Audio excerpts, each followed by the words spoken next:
Hare Krishna. So the question is, who am I? This is the most important question on any spiritual path. It is very sad that these days we are encouraged to research and study everything around us except inquiring who we are. When you ask somebody, may I know who you are? They are perplexed because the question is so easy and the answer they see or they think is very easy. So they identify themselves with the name. They say, I am so and so, I come from this place, I have this degree and this is my profession, etc. But the Bhagavad Gita explains that anything that changes is never eternal. Look for the weather. The weather keeps changing. So when I ask you what's the temperature, what's the weather for this place, you cannot say it's summer or you cannot say it's winter because it changes.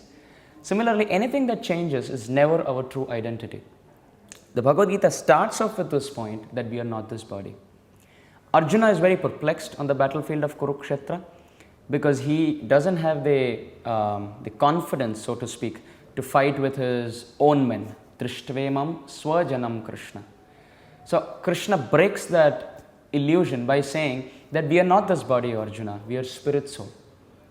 And this spirit soul accepts different bodies. Through common sense argument, if you say, this finger is my finger, but can I say I am this finger? Definitely no. Anything that is mine or I identify as mine is not I. So I can say this hand, this is my hand. You can write with this, you can play mridanga with this. It works the way I wish to. But I am not this hand. This is my hand.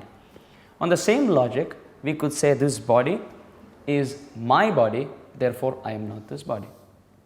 Also on the basis of language or the usage of language that we have in the present generation, we say when a person dies or he leaves his body, we say so and so person passed away.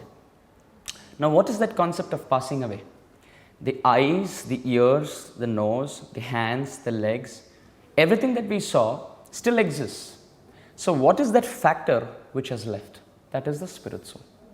We also say so and so person left his body. So when you say somebody left his body, which means he is distinct from his body. This is how Bhagavad Gita answers or encourages us towards the point of universal equality. We fight that I am American, I am Indian, I am Pakistani, I am Russian. But if you closely analyze, all of them are qualities of this body. So as soon as we say we are not this body, then we are all equal. We are all equal.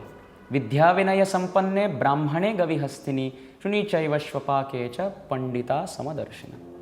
Krishna explains in the Bhagavad Gita, a true pandit, a true scholar, is not he who quotes a lot of verses, but he who has this divine vision of seeing everyone equally.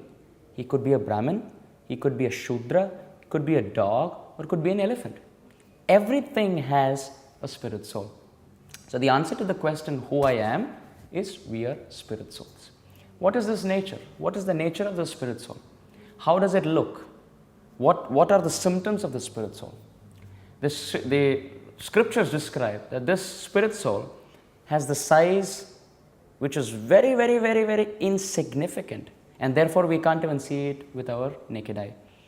The dimension of the spirit soul is described as follows. You take you take your hair, take the tip of the hair, kesha agra, which means the tip of the hair, and divide the tip of the hair into 10,000 parts. One such part is the size of the spirit soul. It's so astonishing that when this part, which is so insignificant, enters the womb and accepts a body, we say that person is living. And when this insignificant part leaves the body, we say the person is dead. So this insignificant part is considered to be or understood on the basis of the Bhagavad Gita as a part and parcel of Krishna. Mama ivamsho jiva loke jiva bhuta sanatana manasasthani indriyani prakriti sthani karashati. Krishna says in the Bhagavad Gita that every living entity is my fragmental eternal part. So everyone is spirit soul. Wherever there is life, there is spirit soul. And every spirit soul is part and parcel of the same God. And the nature of the spirit soul is to seek happiness.